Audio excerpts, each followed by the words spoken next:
আসসালামু আলাইকুম রহমতুল্লাহ এবং সবাইকে শুভেচ্ছা। বিশেষভাবে ধন্যবাদ জ্ঞাপন করছি আজকের এই অর্থবহ একটি আয়োজন যারা আমাদেরকে হাতে তুলে দিয়েছেন তাদেরকে, সেই আয়োজক কর্তৃপক্ষকে, সিএটিএফ। অনুষ্ঠানের দাওয়াত যখন পেয়েছিলাম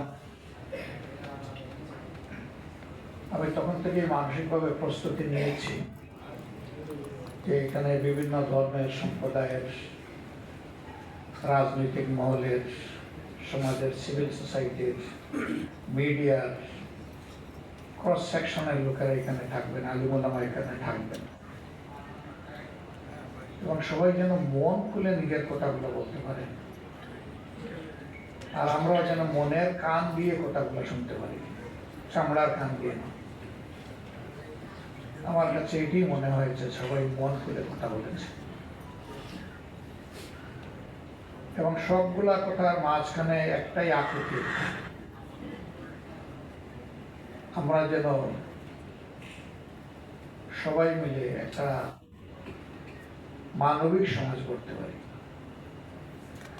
এই সমাজে প্রত্যেকটি মানুষকে ভালোবাসবে এবং শ্রদ্ধা করবে।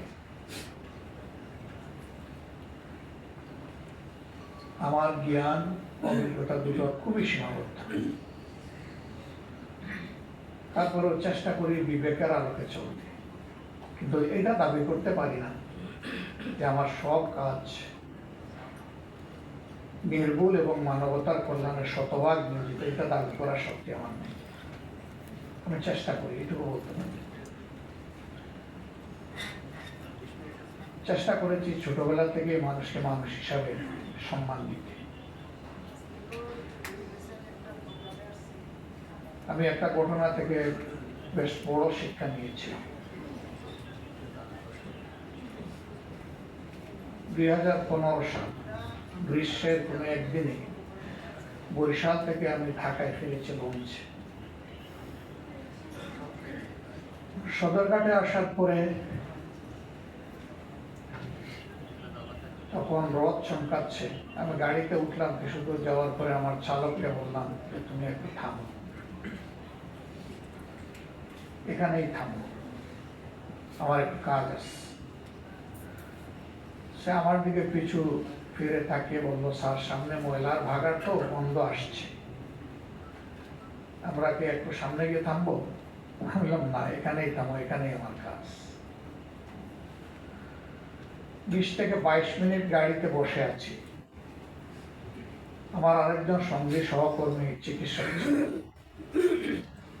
তিনি আমার মুখের দিকে তাকাচ্ছেন, আর ও হঠাৎ করে মাঝে মাঝে দেখি যে একটু পিছন দিকে তাকায়, যে এই ধরনের একটা অরুচিকর জায়গা থেকে মুক্তি পাবো কখন। কিন্তু কেউ কিছু বলছে না, আমি যেহেতু বলছি আমার কাজ আছে। কিছুক্ষণ পরেই আমি গাড়ির দরজা খুলে নামলাম। আমার সঙ্গে সহকর্মী বললেন যে আপনি বসেন, সময় এখন খারাপ, আপনি একজন ঝুঁকিপূর্ণ মানুষ, আমাকে বলেন কি করতে হবে, আমি নিয়ে আসি, করে আসি। তা আমি রেডি হয়ে এসে বললাম যে চলেন, আপনি আমার সাথে সঙ্গী হন। আমরা পিছনে গিয়ে একটা খাবারের দোকান, ছোট্ট রেস্টুরেন্ট, ওখান থেকে কিছু খাবার নিলাম, কিছু পানির নিয়ে গাড়িতে এসে বসলাম। তাদের ধারণা হলো যে এত সময় আমি স্থির করেছি যে কাজটা কি এবং এটা সম্পন্ন হয়ে গেছে। এবার আমার চালক আবার আমাকে বলছেন, স্যার আমরা কি তাহলে এখন গাড়ি স্টার্ট দেবো? আমি বললাম না, আমার তো কাজ শেষ হয়নি, কাজ শেষ হলে আমিই বলবো কখন স্টার্ট দিতে হবে। বসে আছে, কিছু দুর্গন্ধ তো আসতেছে বাক্য করে।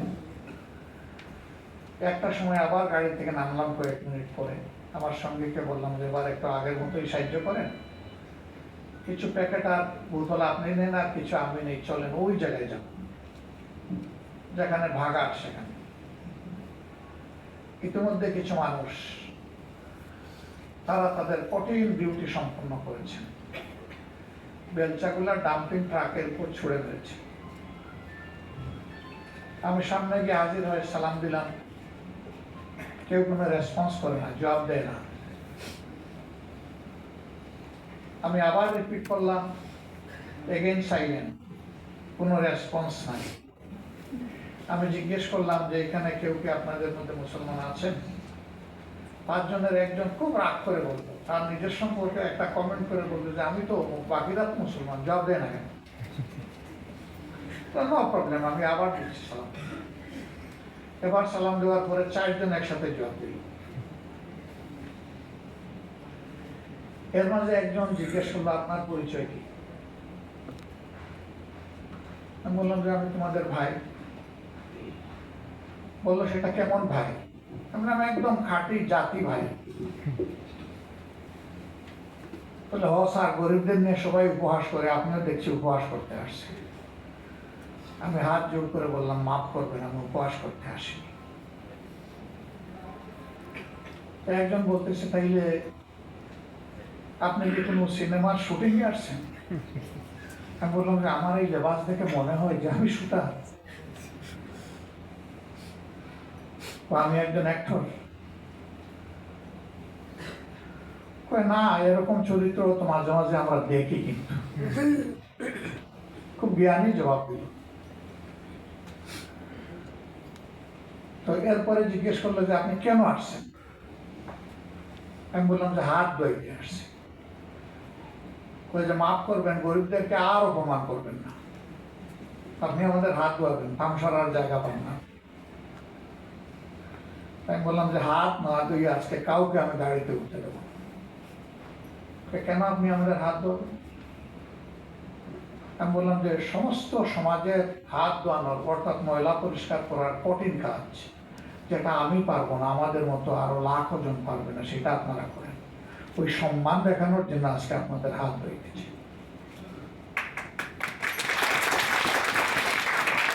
আমাকে রিপ্লাই করলো একই লোক, বললো স্যার আর জ্বালাবেন না, আমাদেরকে উঠতে দেন, বহু কাজ আছে আমার। জি না, হাত না ধুই আজকে কোনো মুক্তি নাই। তো খুব রাগ করে বললো যে ওনার যেহেতু এত শখ যাচ্ছে, আমরা হাত দিই, দেও, আমারটা আগে দিলাম। আমি হাতটা কষলাই মশলাই একটু পরিষ্কার যতটুকু পারি করলাম। সেকেন্ড জন দিল, তারেও করলাম, এরপর জন দিল, এরেও করলাম, এরপর দিল, তারেও করলাম। 5 নম্বর জনের পরে আমি একটু তাদের হাতে খাবারের 2টো করে প্যাকেট দিলাম। কয়েকজন আছে না, এগুলো আমাদের লাগবে না। আপনারা তো চাননি ভাই, আমি ভাইয়ের পরিচয় দিয়ে এখানে এসেছি, তো আমার একটু কর্তব্য আছে, এই জন্য হাতে সামান্য জিনিস নিয়ে এসেছি। বললো যে না, এগুলো আমাদের লাগবে না। আমি বললাম যে হ্যাঁ, একবার বলেছেন সিনেমার শুটিং, আর একবার বলেছেন অপমান করতে আসছি। দুনিয়ায় অনেক কিছুই ঘটে, খাবারেও তো কোনো কিছু থাকতে পারে। তা আমাকে বলে দেন যে কোন প্যাকেটটা থেকে আমি খাবো, একটু আমি চিমটি দিয়ে খাবো, তারপরে আপনারা দয়া করে নেবেন। এই বুদ্ধিমান একই লোক আবার বলতেছে যে না, তাইলে লাগবে না, দিয়ে দেন, আমরা নিয়ে নেব। এবার বাকি 4 জন কিন্তু কোনো কথা বলে নাই। এর মধ্যে থেকে একজন বলল, তাহলে আমরাও মানুষ। বললাম যে কেন এই কথা বললেন কেন? জি না, আমাদেরকে মানুষ গণ্য করে না, সুইপার বলে, মেথড।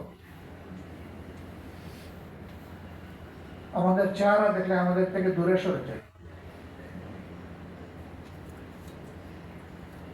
তা আমি তো, মাথাটা দুর্বল হয়ে গেল, একটু নিচুই হয়ে গেল। আমি নিচের দিকে মাথা দিয়ে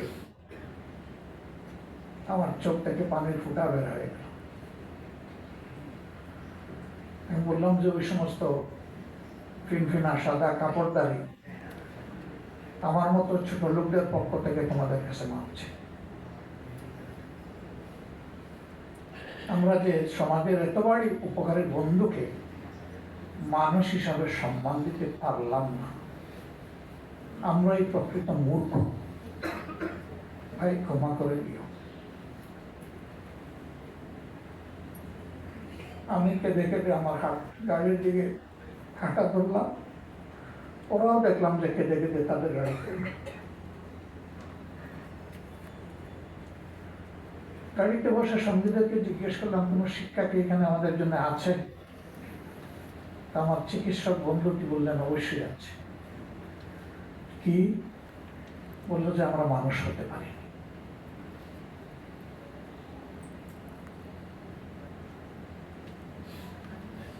সেই দিন একটা ধর্মীয় সম্প্রীতি সমাবেশ ছিল। সেখানে হরিজন সম্প্রদায়ের একজন আমার হাত শক্ত করে ধরে বললেন, আমি হরিজন সম্প্রদায়ের মানুষ, একটা দিন কি আপনি আমাদের এলাকায় আসবেন? আমি বললাম যে আল্লাহ আমাকে হায়াত দিলে আমি আসবো। আমরা সবাই মিলেই তো বাংলাদেশ। কত সম্পদশালী জ্ঞানী লোকেরা আদর করে দাওয়াত দেয়, বাসায় গেলে অনেক আয়োজন, খেতে পারি না, তারপরে জোর করে অফার করে। কিন্তু ওই মানুষগুলো সমাজের চাকা যারা চালু করে,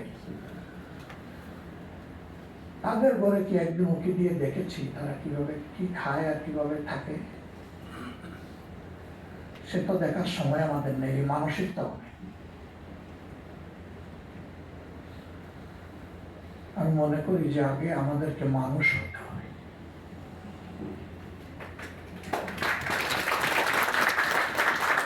আমরা যদি মানুষ হতে পারি, তাহলে ধর্ম যাই আমি অনুসরণ করি, ধর্মের শিক্ষা নেওয়া আমার পক্ষে সম্ভব।